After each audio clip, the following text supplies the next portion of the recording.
مين فيكم بقى يا شاطرين يقدر يعرف 5 زائد 5 ناقص 5 يدينا كام؟ انا مش ظريفة، عايزة اقول.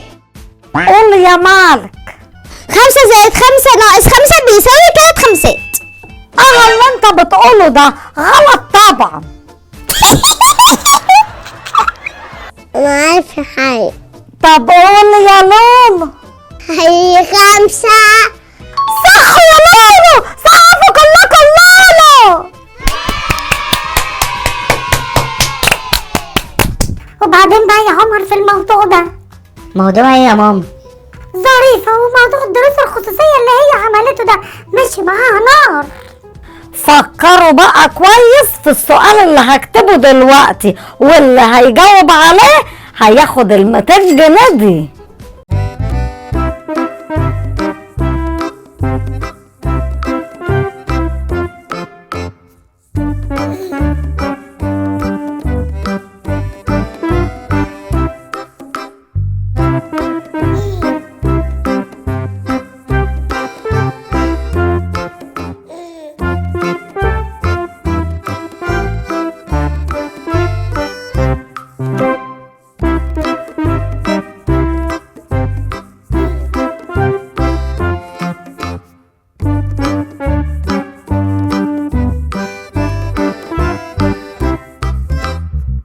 يبقى التفاحة بكام والموزة بكام؟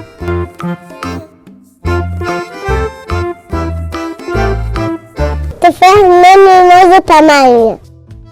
لا يا لولو غلط. التفاحة ب5 والموزة ب4. غلط، فكر تاني بقى اكتر شوية علشان تكسب 200 جنيه. افكر انا يا ماما واخد 200 جنيه؟ لا طبعا، انت عايز المشروع بتاعها ينجح. خلاص مش عارفين؟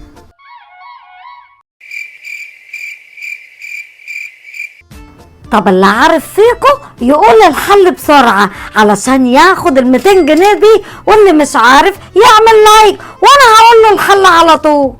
لقيت لك يا ماما طريقة تطفشي بيها العيال دي وما يجوش تاني. بجد؟ ايه هي؟ طيب بسرعة قول. الاستك ده يا ماما. طب حد عارف السؤال ده؟ 7 في 6 زائد 8 يدينا كام بقى؟ انا يا مس. طب قول يا فارس. 50. صح، سقفة كبيرة الفارس. استنى.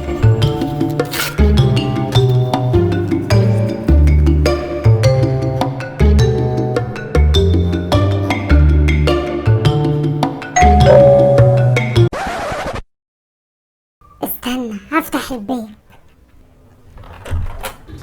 بكل ده بتفتح الباب؟ شوف البت بتتكلم ازاي. يلا يا ماما ننفذ الخطة. يلا يلا يا عمر. ها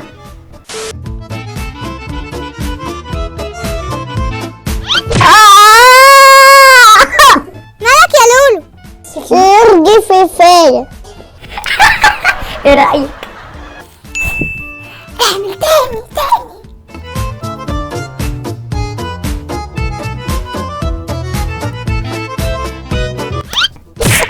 انت في ايه؟ مالك يا فارس؟ عيب. في حاجة نطت في فارس وقعتني. ما تقولش كده يا فارس.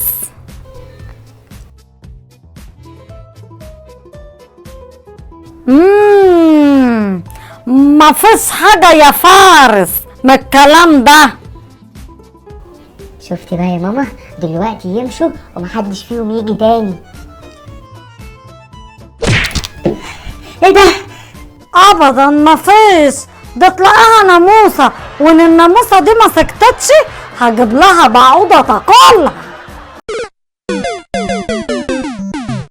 وبس كده وصلنا لنهاية الحلقة. فكروا بقى كويس، إجابة السؤال بتاع الموز والتفاح ايه؟ اكتبوا لنا بسرعة وقولوا لنا. أنا بشكر أصدقائنا دميانة روماني وحبيبة وعلياء وشاد وجنات وفاطمة عمار